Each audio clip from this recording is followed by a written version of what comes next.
Maravilhoso, sim, maravilhoso é Cristo, pois salvou-me a mim. Maravilhoso e muito glorioso é Cristo que vive em mim.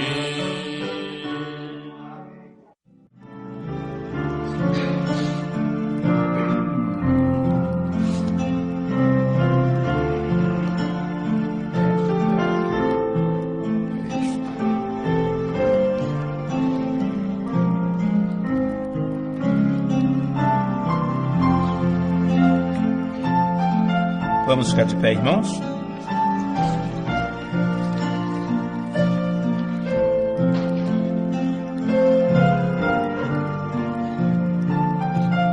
Nós vamos para 2 Tessalonicenses 2.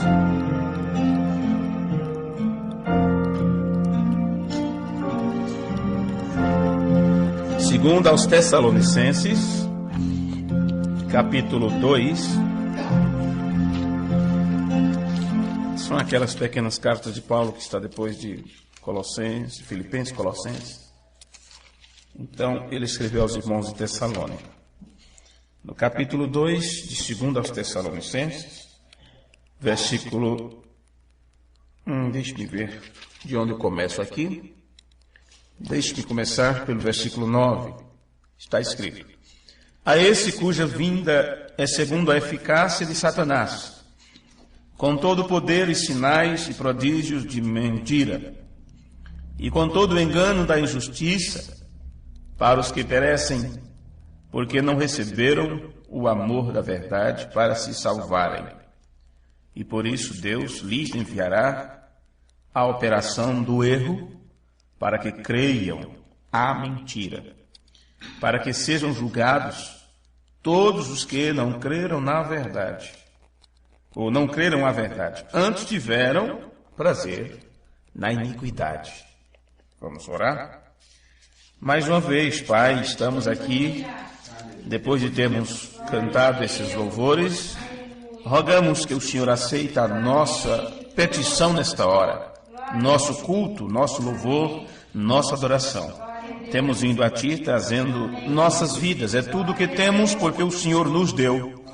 Foi Tu quem nos concedeu o dom da vida, e pedimos humildemente, no nome de Jesus Cristo, que o Senhor nos ajude uma vez mais a compreendermos este plano tão extraordinário que Tu arquitetaste antes da fundação do mundo, em Tua própria mente. Isto ficou guardado como um segredo e que seria revelado nos últimos dias aos Teus filhos. Obrigado por neste tempo, Senhor, ter se feito presente em nosso meio para nos revelar as Tuas verdades. Abre o nosso entendimento para compreender as Escrituras, Senhor, e perdoa as nossas fraquezas, as fraquezas da nossa carne, da nossa mente, da nossa compreensão, que possamos a cada dia estar nos fortificando diante do Senhor. Ajuda-nos, Pai, e tenha misericórdia de nós, porque estamos necessitados de Tu nesta hora. Estamos necessitados que nos tomes pela mão e nos ajude a passar por este vale de lágrimas, por este mundo tenebroso. Perdoa os nossos pecados, Pai bendito. Ajuda todos os Teus filhos na face da terra. Estamos todos passando pelas mesmas dificuldades, as mesmas aflições. No nome amoroso de Teu Filho Jesus Cristo, nós oramos e Te pedimos. Amém. Podem sentar, vocês. Louvado seja Deus. Irmãos, no culto passado, nós falamos sobre os incontinentes, as pessoas que não têm domínio próprio. Incontinentes são aqueles que não têm domínio de si mesmo, ou alguma parte do corpo. Às vezes você não consegue chegar em casa ou chegar no próximo estabelecimento, e daí a pouco já fez suas necessidades na própria roupa. Você encontra muito isso por aí afora. E às vezes, dependendo de uma certa idade, o corpo humano passa por isto, e é chamado de incontinência urinária, porque o corpo perde um certo controle sobre determinados órgãos, não é? Então a sua forma normal de funcionar já não é a mesma coisa.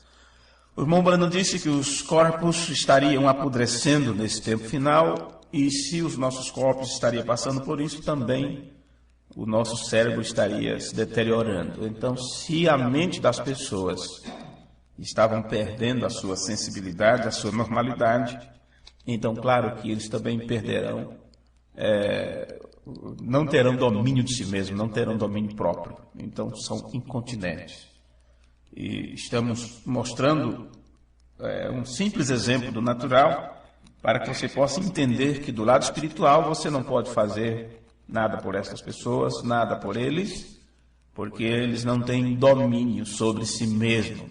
Eles chegaram a um estágio onde outra coisa está lhes dominando. E isto nós estávamos relembrando tudo que já aprendemos, inclusive até chegar nesta parte. Ou naquele terceiro atributo, que é a obsessão, quando as pessoas se tornam possessas. E nós cobrimos já, durante este tempo, muitas coisas dentro dessa questão da neurose. E agora vamos falar um pouquinho sobre como eles serão apanhados nesta armadilha do tempo do fim. E nós já cobrimos até aqui ansiedade, compulsões e obsessões. E nós descobrimos que a Escritura fala destas 3 manifestações da condição mental do homem no tempo do fim. Encontramos, em primeiro lugar, que a ansiedade é uma condição que se manifesta através da preocupação. E se você acompanhou os outros cultos, e mesmo as pessoas que vão acompanhar a gravação futuramente, quando deixarmos disponível, vão ver que mesmo quando estamos repetindo muitas coisas, o aprendizado flui, porque nós não estamos apenas fazendo repetição de temas, estamos levando a nossa mente a sempre seguir adiante nesta linha de mensagem, nesta linha de pensamento. Então, a ansiedade, que apanharia todos na face da terra, é uma condição que se manifesta através de preocupação. E é falado nas Escrituras que isto vem por causa do cuidado que temos com as coisas desta vida, preocupados com o que pode acontecer no futuro. E Jesus não levou este futuro para muito distante, ele disse o dia de amanhã. Ele falou do dia de amanhã. Agora, se a preocupação apenas fosse uma condição mental, então nós poderíamos apenas, vamos dizer assim, passar uma lixa nisso, jogar para lá e dizer, eu tenho força de vontade e vou superar esta preocupação, não vou me preocupar. Veja, mas não é este o caso. Não é este o caso.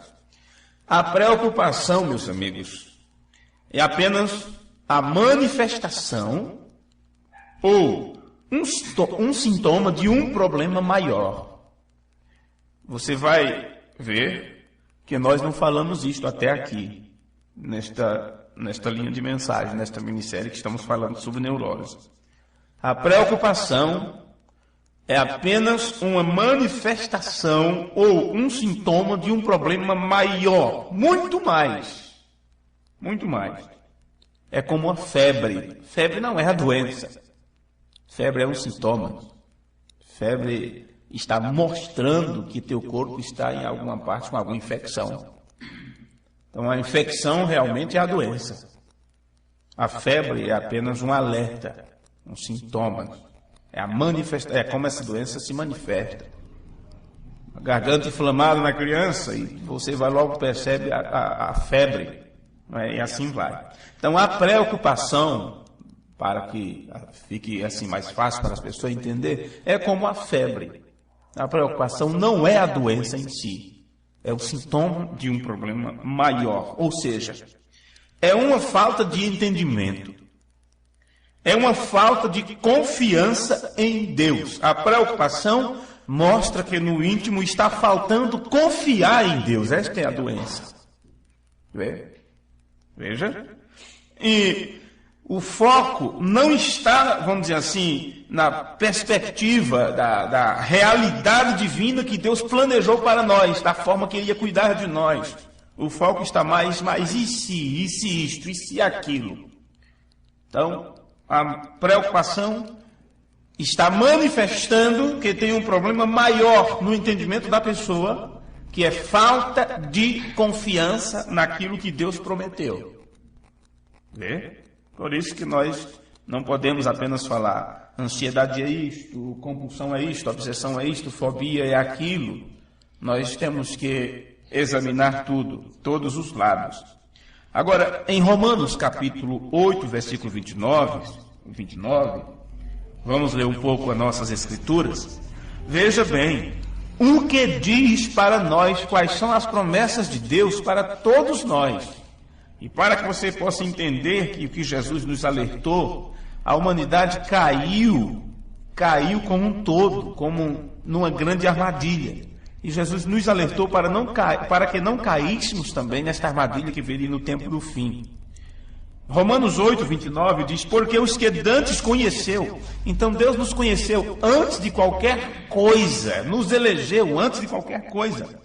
Também os predestinou para serem conformes à imagem de seu Filho. Agora, como é conforme esta imagem do Filho? Qual era a condição do Filho? O Filho acreditava, ele creu em cada coisa que o Pai lhe disse. Tanto é que ele se entregou à morte, ele teve medo de enfrentar aquilo, porque ele estava numa condição humana, como um homem.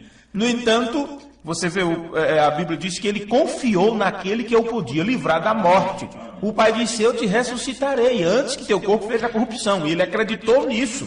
Ele creu, ele confiou nisto, a ponto de se entregar como sacrifício. Veja, do que estamos falando, da preocupação que viria de uma forma geral no último tempo, isto é apenas um sintoma de um problema maior, que é a falta de confiança em Deus.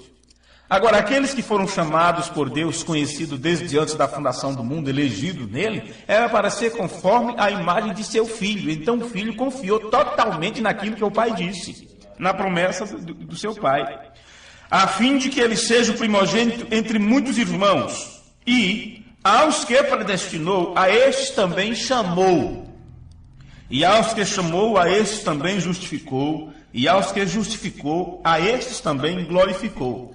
Que diremos, pois, a estas coisas? Então, vamos dizer o que depois de entendermos isto? Se Deus é por nós, quem será contra nós? Então, por que vamos manifestar? Vamos expressar falta de confiança em Deus, preocupando-nos demasiadamente, a ponto desta preocupação tirar nosso foco sobre este tema. Porque estamos preocupados com o mundo que está caindo aos pedaços, sabemos pelas profecias que isso teria que chegar na condição em que está. Quando os homens se tornariam o que estão se tornando, por que vamos então perder nosso foco? É desse jeito, caindo 1000 ao teu lado, 10.000 à tua direita, todos estão morrendo, estão indo para o inferno. Porém, o plano de Deus é para você. Você não pode deixar a sua preocupação te levar a blasfemar, a descrer ou a se perguntar por quê. Agora, se nós tomarmos esta passagem da Escritura em nosso entendimento, então nós nunca deveríamos estar preocupados com as coisas. Vê? É terremoto para cá, é morte para lá, e um dia a coisa vai apertar para o nosso lado, com certeza. Ou como vamos sair daqui se não houver um aperto para nós? Mas por que vamos nos preocupar se temos uma Escritura que diz que fomos chamados, justificados, elegidos, glorificados e tudo? E ainda, quem pode contra nós? Mas vão me matar, mas eu vou morrer. Mas é um portal que você tem que passar. Adianta você ficar com medo de uma cirurgia se tem que ir para a cirurgia? Adianta você ter medo da anestesia? E se eu não acordar dessa? Você já pensou se o pastor Valdo tivesse tido medo de enfrentar a segunda cirurgia do coração? Foi difícil, foi complicado. Porém, realmente, nessa hora você tem que entregar na mão de Deus e acabou. Se acordar, louvado seja Deus. Se ali mesmo ir para o caixão, já está do outro lado se regozijando com os santos. Nós temos que focar isto, ter nossa mente despertada para o que está estabelecido nas Escrituras, nos livrar dos nossos pensamentos, que é o mais difícil para se fazer, e sempre foi dessa forma. Agora, na verdade, eu tenho citado já várias vezes durante esses estudos que a preocupação não é boa para a nossa saúde, porque foi o que o irmão Brandon disse em perguntas e respostas. do dia 23/8/64. Eu acredito que seja a pergunta e resposta número 1, que foi aqui ao titular, quando traduziram aqui para o português, colocaram como pergunta e resposta número 1. Porém, o irmão Branham disse, se você se preocupar, você vai perder sua saúde, e é isto o que Satanás quer, que você destruir tua saúde. E claro, isso não se trata de saúde física. Isso está começando por uma saúde mental, porque está interligada, conectada com a preocupação, com a ansiedade. E a ideia é levar a mente da pessoa a estar acometida por uma neurose, por uma depressão, preocupação e todas essas coisas, medos e tudo mais. Então, o irmão Branham disse, se você se preocupar, isto vai destruir tua saúde e é isto que o diabo quer. Agora, irmão, se preocupar não apenas causa problema da tua saúde, mas como também já disse, isso mostra também que há evidência de um problema mais profundo enraizado na alma do ser humano. E essa é a incredulidade ou a falta de confiança em Deus. No livro de Hebreus, no capítulo 4, nós vemos que os filhos de Israel não entraram no descanso porque eles não creram, porque eles não acreditaram. E você sabe que toda a preocupação deles era, aonde vamos chegar? Estás nos levando para onde? Por que estamos andando em círculo pelo deserto? Por que estamos fazendo zigue-zague? Não é melhor voltar logo para o Egito? E se não tiver água nessa rocha? E se na próxima rocha não sair água? E se não tivermos com o que comer, o que beber durante esse deserto? Então, eles se preocuparam com o seu bem-estar, com o seu físico, com a sua saúde, todas essas coisas, e isto mostrava que eles não estavam confiando no que Deus prometeu. Mas aqueles que confiaram no que Deus prometeu, sua geração lá no futuro, muitos anos depois, puderam testificar que os sapatos não se rasgaram, as roupas não envelheceram, ninguém morreu de fome ou de sede. Vê? Porém, aqueles que não creram, tudo quanto é de condenação vieram para eles, morreram por picado de serpente, ficaram enterrados debaixo da areia, nas dunas de areia do deserto. Qual é o que estamos aprendendo aqui? Descanso ou preocupação? Estes são dois extremos um do outro. Ou você descansa ou você se preocupa. Descanso mostra que você tem uma dose de confiança no que foi prometido, mesmo que tudo esteja acontecendo ao contrário. Veja, portanto, confiança é relaxamento.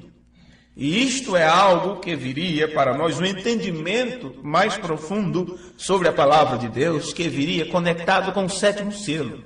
O profeta disse que o sétimo selo traz descanso, porque você confia na presença de Deus que está aqui para cuidar de você. Agora, enquanto se preocupar, mostra uma falta de confiança e, portanto, uma falta de fé. Veja. Bem, vamos para 1 Pedro capítulo 3, aliás, 1 Pedro capítulo 5. 1 Pedro capítulo 5, versículo 6. São escrituras que poderíamos usar na abertura dos cultos também, porque todas estão juntas, todas estão conectadas com o mesmo tema. 1 Pedro, capítulo 5, versículo 6. Humilhai-vos, pois, debaixo da potente mão de Deus.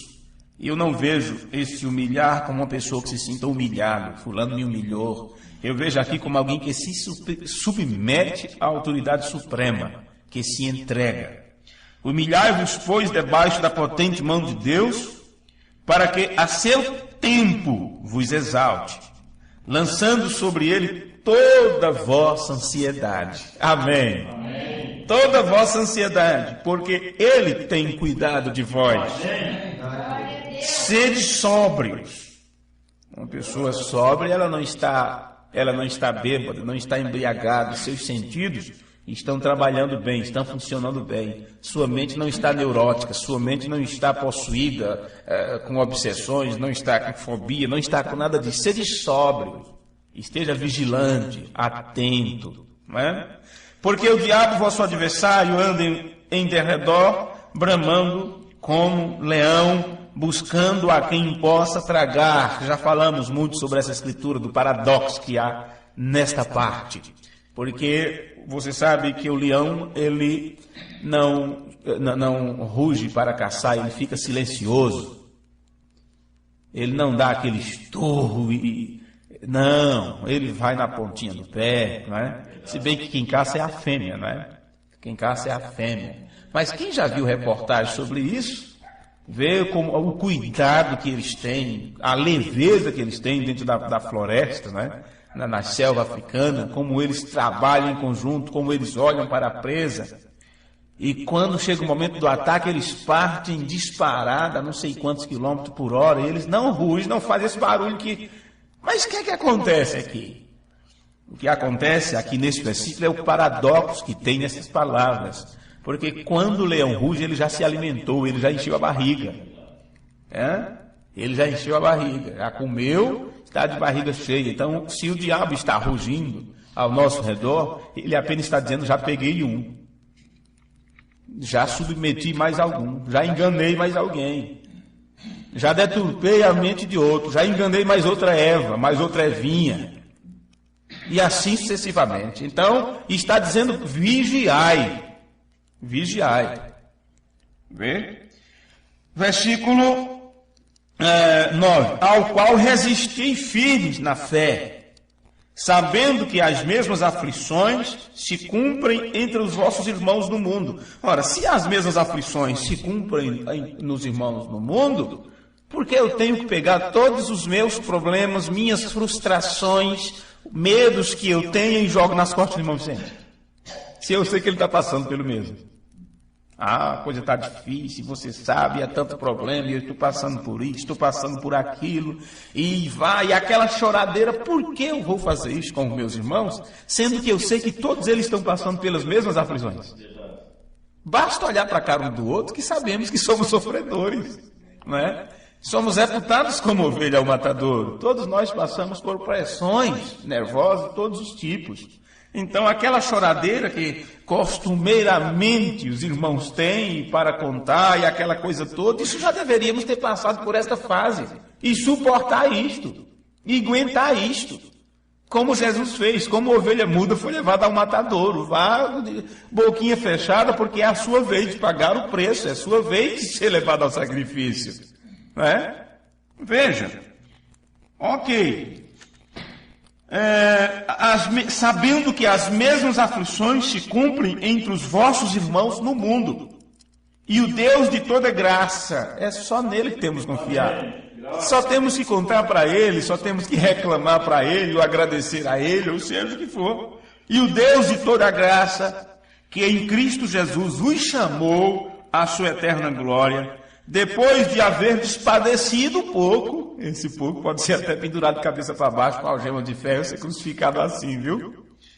Depois de haver padecido um pouco, ele mesmo vos aperfeiçoará. Amém. Confirmará, fortificará e fortalecerá. Amém. Bem, tudo que nós precisamos nesta terra é que ele fortifique nossa fé para que nós possamos resistir. Porque não adianta dizer, ele vai me fortalecer a ponto que nem o inimigo me apanha, nada me atinge, nem a morte vai conseguir eu nem vou morrer. Como? Alguém, claro que não vai morrer. Alguém vai ser transformado vivo, mas outros vão ter que descer a cova e ser ressuscitado naquele momento, não é? Com o som da sua voz, quando a vida que está já neste corpo for vivificada pelo Espírito e assim sucessivamente, então você levantará do pó da terra com o corpo glorificado e assim vai. Mas você espera que a sua fortificação, fortalecimento seja quando você puder passar por uma parede dessa para o outro lado, no corpo glorificado, e poder viajar na força do pensamento, se reunir com os irmãos numa dimensão superior a esta, onde você não estará sujeito à luz, matéria e tempo, mas se você quiser esse fortalecimento, e se você quiser tudo isso nesse corpo, então o que você está esperando, sendo que foi prometido para nós algo totalmente diferente disto? Foi prometido que vamos padecer nesse corpo, pagar o preço a cada dia, porque a cada dia fazemos aquilo que não deveríamos fazer, e irmos aperfeiçoando de fé em fé, de glória em glória, até chegarmos no momento quando ele dizer, aí está, bom, servo fiel, você agora receberá a sua recompensa. Não ficará mais preso em um corpo sujeito à luz, matéria e tempo, você agora vai poder contemplar toda a maravilha da criação, não é? Vai poder viajar como o Espírito de Deus viaja, porque você estará em Deus, e assim sucessivamente. Agora, em Filipenses capítulo 4, versículo 6, Filipenses 4, versículo 6, está escrito, não estejais inquietos, por coisa alguma, antes as vossas petições sejam em tudo conhecidas diante de Deus pela oração e súplicas com ação de graças. Chega de reclamar. A ação de graça não é reclamação. A ação de graça não é eu pedir, o Senhor não deu, está faltando isso, está faltando aquilo, eu estou doente, meu filho, minha filha. Isso não é ação de graça. Isso não é ação de graça. E a paz de Deus, que excede todo o entendimento, guardará as vossas mentes. Vê?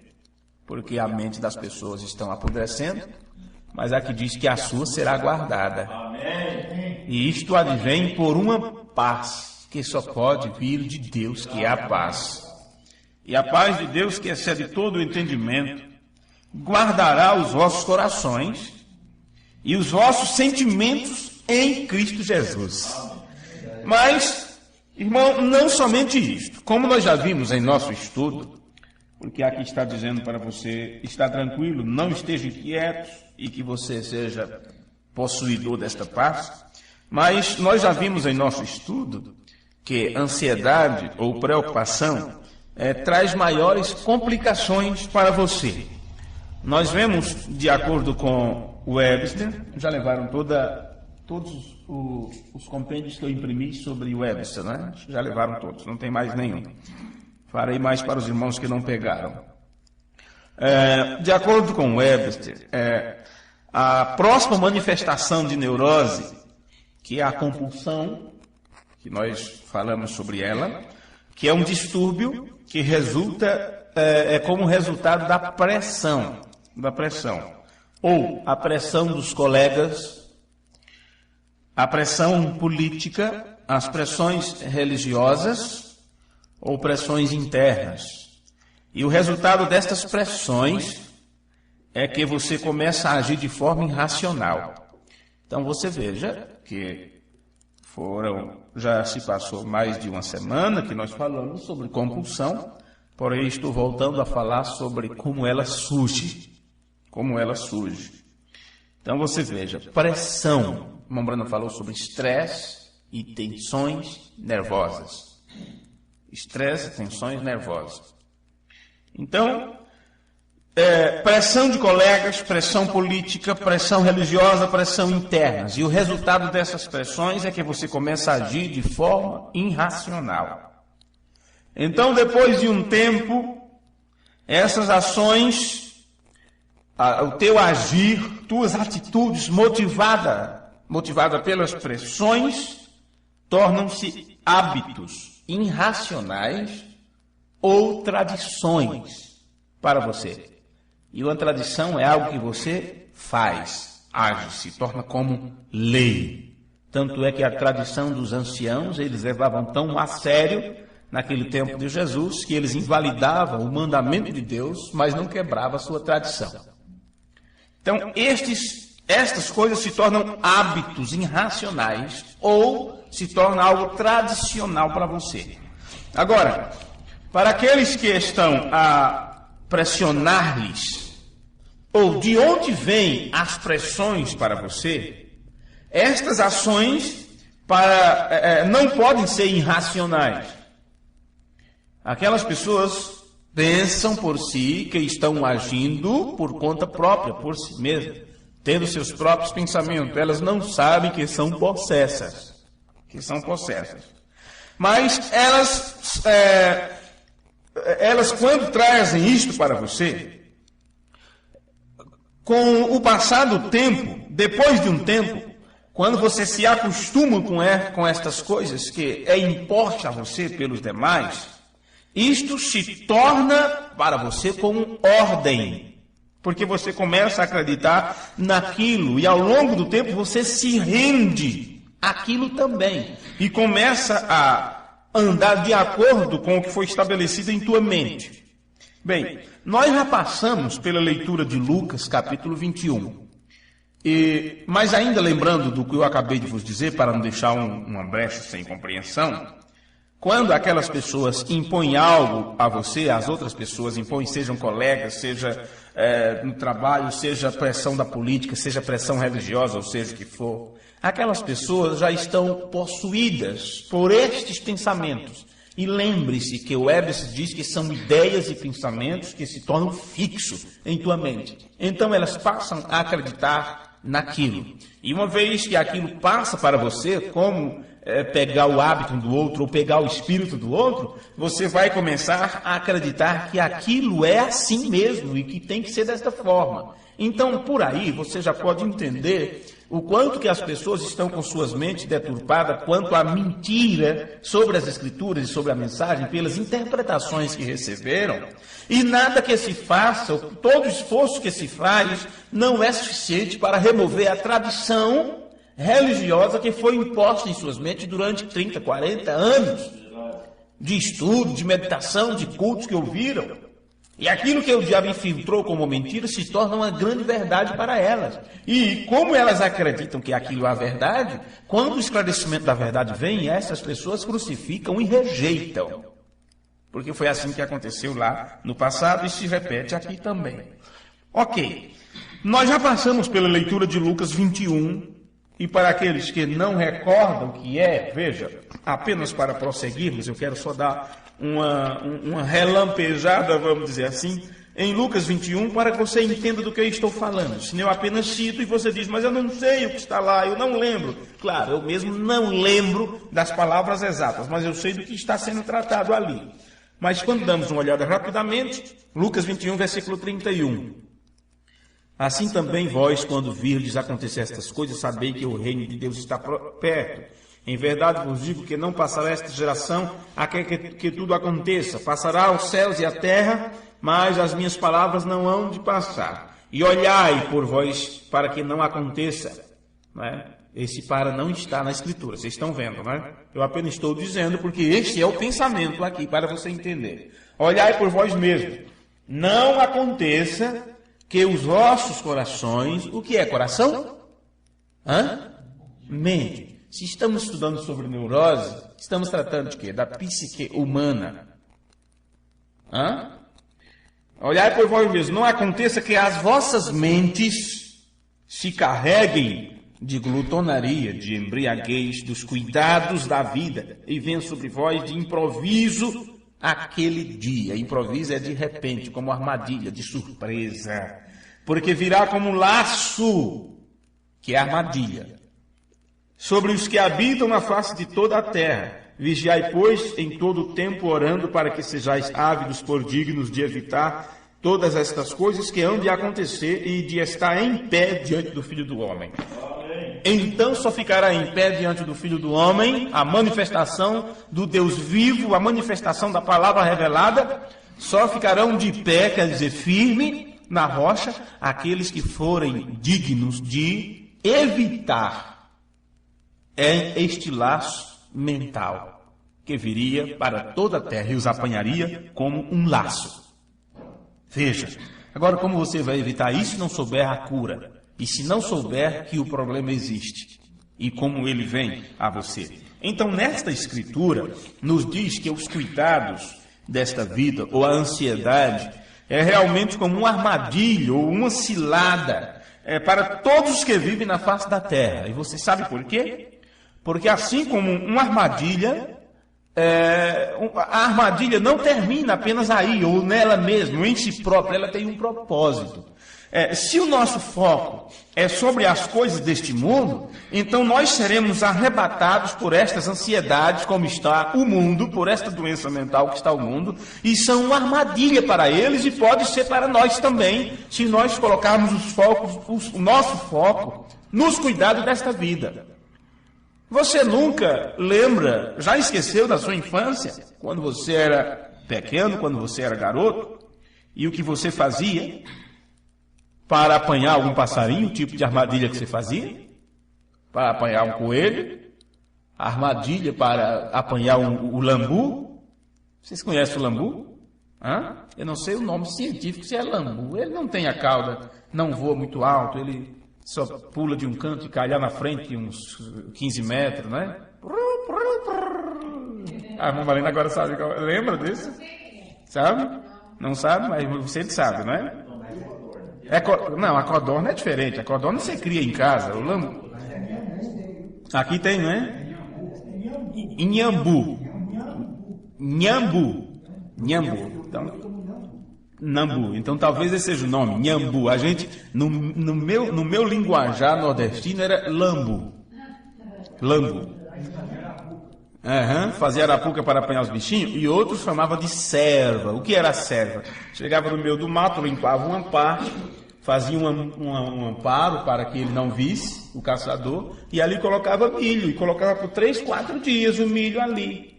Então, tadinho do lambu, ou nhambu, como vocês queiram chamar, encontrava o milho, começava a comer, no outro dia ele voltava ali para ver se tinha de novo. E claro, o caçador foi lá, colocou mais um pouquinho, né? E isso ficava por 5, 6 dias, às vezes uma semana. E ele ficava acostumado. E esse costume, porque algo mental aqui, ó, tem comida ali, e é fácil, eu vou lá, vê? Então, todos os dias o bichinho do nhambu ia lá comer o milho. Mas ia chegar o momento que o caçador está com a arma, já no jeito, só ficava quietinho lá esperando. Quando o bichinho aparecia, começava a comer, nem escutava o pipoco. Mas em casa a gente já estava esperando ele na panela, né? Isso se chama armar um laço, uma armadilha, e vem pelo costume. Veja, pelo costume. Aquilo se torna, inclusive, um hábito. Então, claro, veja... Você faz determinadas armadilhas, seja com pau, pedra, seja o que for, seja arapuca que for. E o que acontece? Você fica esperando que o desavisado caia na armadilha. Você fica esperando que o desavisado coloque o pé no laço. Depende do que você está caçando, do que você quer pegar, você cobra a armadilha com folhas. Cava, sabe que o animal passa por aquela trilha, cava um determinado buraco, cobre com os garranchos, cobre com folha, e fica esperando ele na passagem.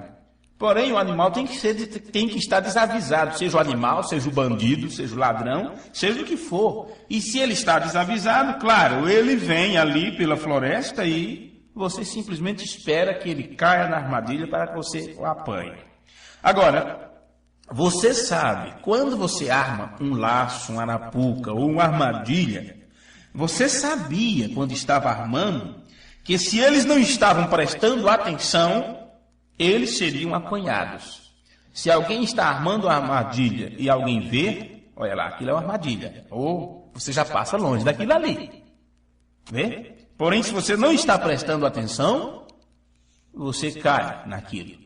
Agora você quer saber? Você sabe quantas armadilhas hoje são armadas para as pessoas? Porque quando alguém vem conversar com você, quando alguém vai conversar com alguém, você nunca sabe se a conversa está sendo gravada, você nunca sabe se aquela pessoa está armando um laço para você, às vezes em perguntar algo para você, para ver o que você responde e para levar aquilo adiante.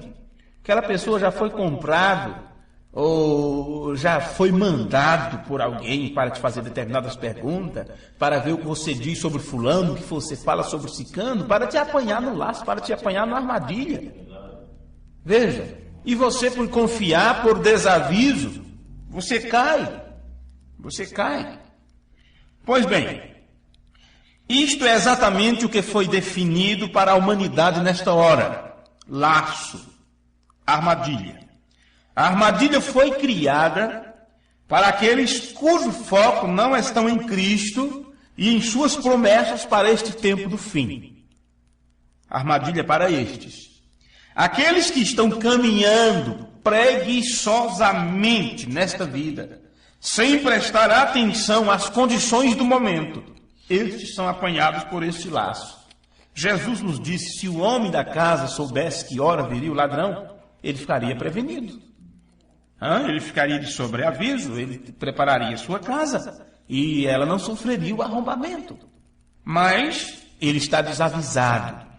Bem, então nosso foco deve ser em estar de pé na presença do Filho do Homem. É o que Jesus nos diz aqui no livro de Lucas.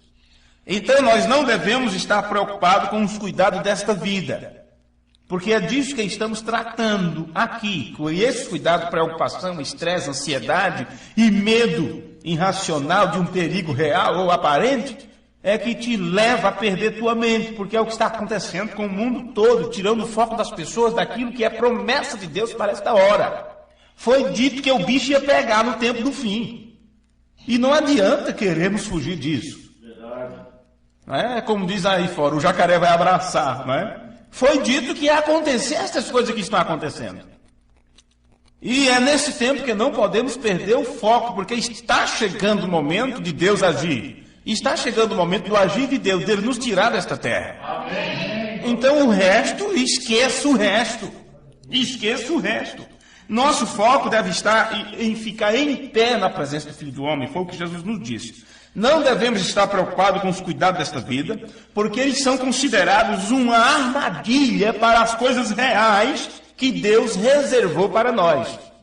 O diabo está dizendo, não, tem que ser o que você vê, compre isto, compre aquilo, isto é melhor, esta bebida é melhor que a outra, tal diversão é melhor, esta música aqui te embalará melhor, e esta droga, e isto e aquilo, está mostrando todo o colorido dessa existência para te prender aqui. No entanto, o profeta diz, quanto mais você sobe em Deus, mais você vê que podridão é esta. O quanto que isso está fedendo. Então lembre-se, cada vez que nós vemos as pessoas sendo pegas em uma armadilha nas Escrituras, eles foram destruídos, porque a armadilha era com esse propósito. Vê? Eles não são pegos na armadilha para depois serem soltos. São pegos com um propósito. Agora, se nós examinamos isso no ministério Alfa, da coluna de fogo, nos dias de Paulo, nós vemos, olhando agora por outro lado, nós vemos no livro de Atos, nós descobrimos ali algumas coisas, e você sabe que havia homens que eles professavam ser crentes, eles professavam ser fiéis, mas eles não podiam ficar longe de seus maus hábitos, ou de seus hábitos antigos. Realmente, nós chamamos esses hábitos de tradições. Então eles diziam que criam, que eram crentes, que estavam na mensagem do dia, porém eles não podiam se livrar de suas tradições ou de seus hábitos antigos. Eles então sentiram a necessidade de serem circuncidados ou de circuncidar os novos crentes, mesmo eles sendo gentios e não estavam debaixo da lei judaica, e assim sucessivamente. Porém, de alguma forma, eles queriam mostrar, eles queriam fazer isto por fora, para mostrar que por dentro eles acreditavam. Queriam fazer algo externo, para mostrar que internamente eles estavam crendo.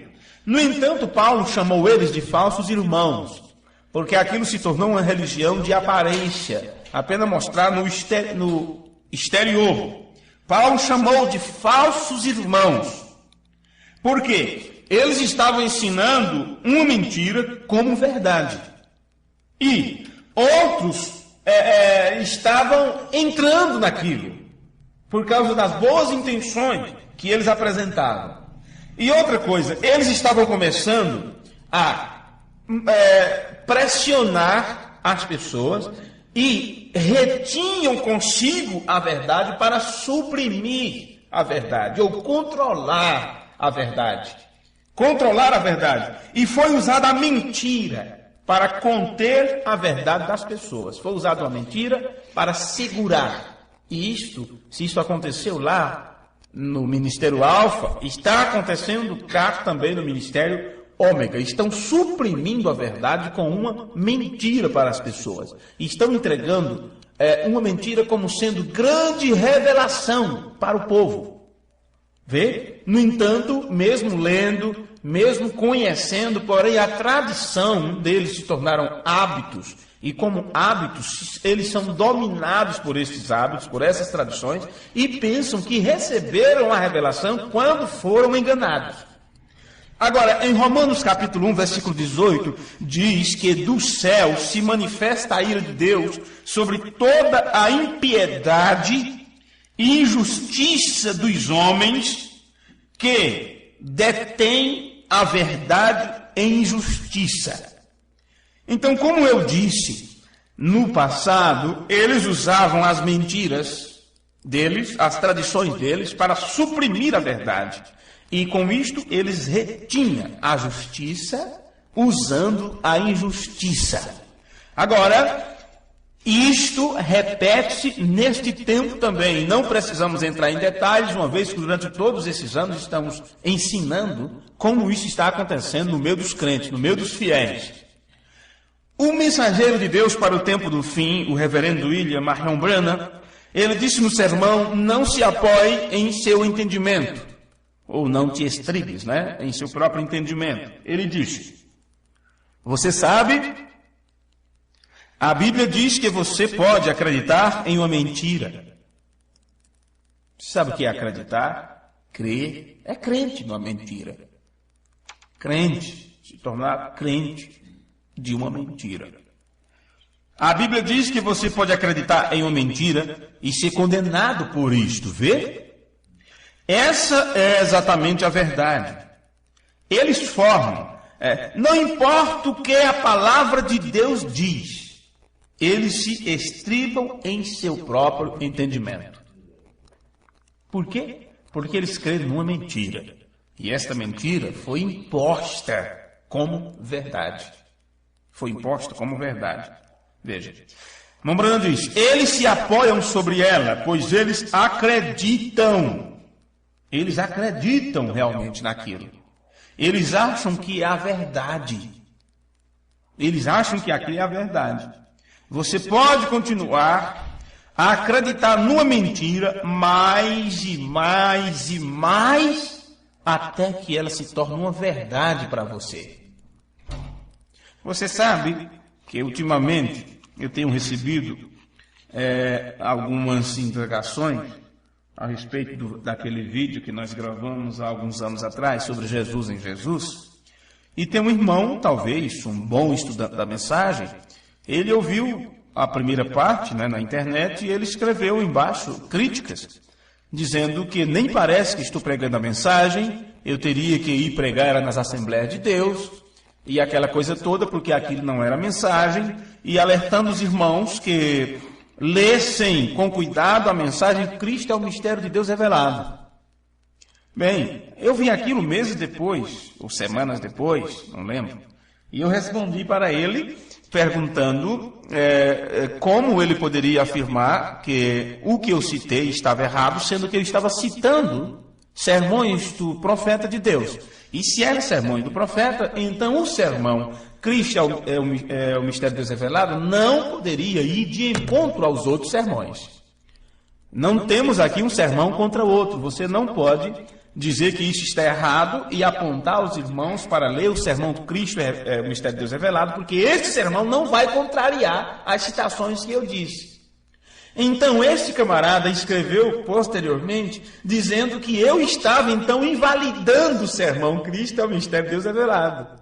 Então, eu lhe respondi depois, pegue cada parte do sermão Cristo é o mistério de Deus revelado e mostre aonde eu estou indo contra estas coisas. Porque, para começar, eu só posso entender que você não leu o sermão ou não entendeu o que o profeta disse. Porque esse irmão Branham disse que Deus, quando veio morar no Filho, era Jesus em Jesus, e se isto vai contra a amaldiçoada tradição que o diabo colocou na mente deles, eu não tenho culpa nenhuma. Mas eles chegam a achar que está um sermão contra o outro, e mesmo eles sabendo que não pode haver, então ele diz que você que está pregando a verdade está colocando um sermão contra o outro, como dizem que colocamos Atos 2:38 contra Mateus 28:19. Então, o mesmo espírito religioso da denominação está agora em muitos dos que dizem que segue a mensagem do profeta.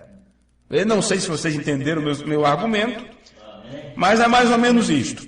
Então, veja, eles se apoiam sobre ela, sobre a mentira, pois eles acreditam que, eles acham que a verdade está neles, e você pode continuar a acreditar numa mentira mais e mais e mais, até que ela se torna verdade para você. Isso mesmo. Mas como podemos saber se é verdade ou não? Deus provou que é verdade, porque está em sua palavra e ele vindica-a. Amém. Agora, se estamos pregando a respeito da diferença entre Deus e seu Filho, dentro deste foco aqui, vamos pensar assim, lembrando das argumentações daquele irmão, se estamos mostrando a diferença entre Deus e seu Filho, então o irmão Brando diz, se é verdade, tem que estar na palavra. Então veja de Gênesis a Apocalipse, veja lá se Deus não teve um filho, né? Negue que Deus não teve um filho e se declare abertamente que é um anticristo, que você é um anticristo. Ok, ele faz a sua própria interpretação disso. Deus é quem interpreta a palavra, embora não está dizendo aqui.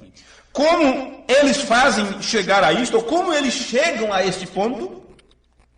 Eles fazem isto por sua cultura, sua educação, suas compreensões, o grau de doutorado e assim por diante, que vieram de algum determinado seminário e eles então aprendem estas coisas. Então, isso nos leva à terceira manifestação desta condição mental. Fique de pé, porque eu estou encerrando. Isto que eu acabei de vos dizer aqui, que leva as pessoas a isto, então você veja que são ideias e tradições que as pessoas impõem sobre outras, e citamos que pode ser política ou religiosa, para que os nossos amados irmãos possam entender que não estão livres disso. Se são ideias impostas, mentiras que passam a se acreditar nela como se for verdade, isso nos leva à terceira manifestação desta condição mental que chamamos de neurose.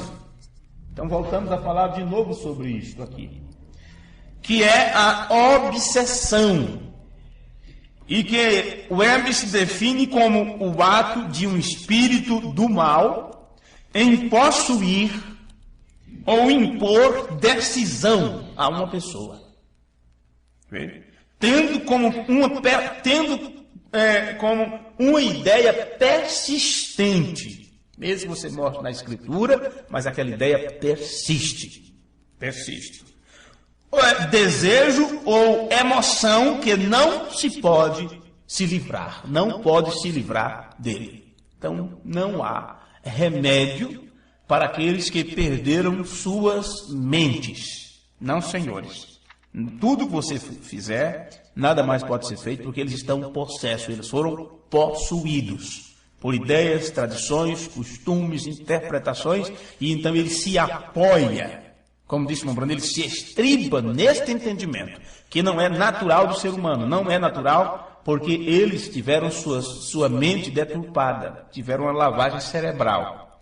Agora, o irmão Branham disse que você pode alimentar um hábito, ou nutrir um hábito por um certo tempo, e depois de um tempo este hábito vai levar uma vida própria e tornar-se então uma obsessão. Então, quando chega a esse ponto, é uma possessão demoníaca. E eu, como já disse nos outros cultos, eu não me importo se... a palavra não seria eu não me importo. Quer dizer, não interessa. Se a pessoa diz, não, mas é apenas esporte, ou é apenas o alimento, ou é apenas uma compulsão por comprar isto, é apenas isto ou aquilo. Demônio é demônio. Se não é natural, é demoníaco. Lembre-se, aonde acabamos de ler, onde ele disse, você pode continuar a acreditar numa mentira cada vez mais, até que aquilo se torne verdade para você. Nós lemos isso no sermão, não te estriba em teu próprio entendimento. E foi dito nas Escrituras, mas o Espírito expressamente diz que nos últimos tempos apostatarão alguns da fé, dando ouvidos a espíritos enganadores e a doutrinas de demônios. Se é contra a palavra de Deus, é demônio. Se é contra as Escrituras, então instruído de Satanás. Então as pessoas estão sendo seduzidas a acreditar na mentira, e em seguida eles serão condenados por isto. Eles receberão a condenação por isto. Porque você não pode direcionar eles para fora desta mentira. Você não pode arrebanhar eles para fora desta mentira. Eles adoram uma mentira e serão condenados por aquilo que eles amam. Porque é onde está o teu tesouro, ali estará também o teu coração. Paulo disse, falando da incredulidade daqueles que estão perecendo, em 2 Tessalonicenses 2:10, foi onde nós vemos a leitura inicial, para podermos concluir. Com todo o engano da injustiça, para os que perecem, porque não receberam o amor da verdade para se salvarem.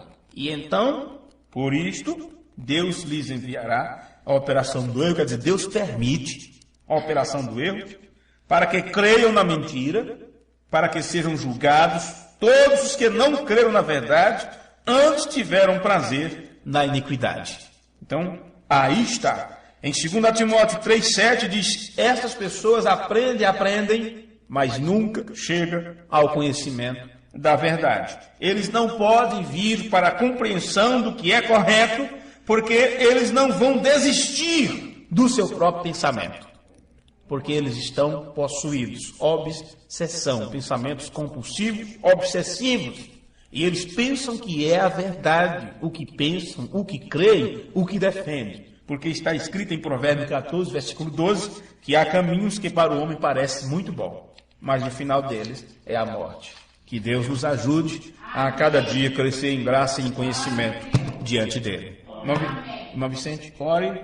Deus abençoe os irmãos. Continue orando por nós. Muito obrigado a todos vocês que têm apoiado esse trabalho de evangelização.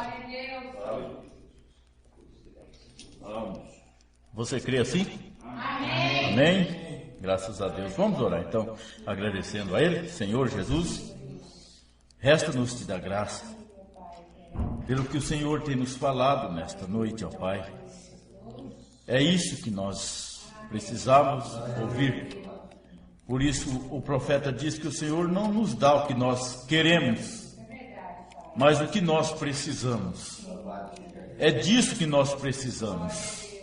E isso nos leva a crescer um grau de conhecimento a mais e sabermos, Pai, onde nós estamos parados, descansados, porque quando o homem alcança a revelação em Tua palavra, ele descansa, ele conhece todas as coisas, porque o Senhor deu ao homem este privilégio, depois de ter conhecido o que o Senhor tem feito, ó Pai, e qual é a soberania do Senhor.